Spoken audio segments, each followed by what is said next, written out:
Si May ba na yung nakitaan? Di ba, nangita man tagka ng mga silver, mga kuan. Si May na siya nakita, kaso lang mahadlok siya.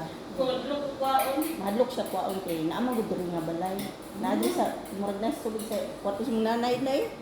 Nasulod sa kwarto. Hindi, sa inyong nanay ito. Ay, sa kataas? Ah. Kasi ano nga ba? Ang katong gold? Kanang mga silver na gipangita na to, mingani oh. Unya. Ang malibute. Nya karon. Kulok kwaon mo pakita. Karon na siya nakitaan. Mo luwag ito.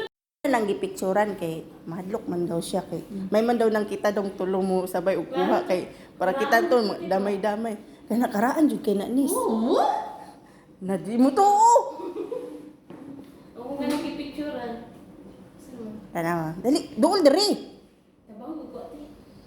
Bugat kay na nis ba. Tabangan nato. Hindi nga naman siya bunga po.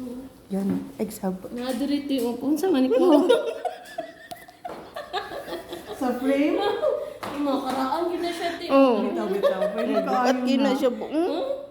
Isa na lang siguro na to ng picture. Naku po, sa naman ni kwaonin ko. Ihatag na lang na.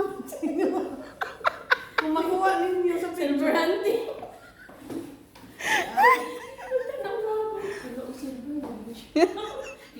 Bugat kay pwede na tadi mamalik ko abroad. Ano pa siya? Milyonaryo. Asa man eh? Kwarto ni namin.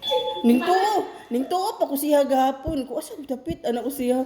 Piskot pag kita niya sa picture animal.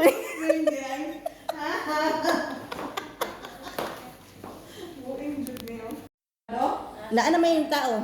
Nana ni abot. Kaya po yun ako siya, guy.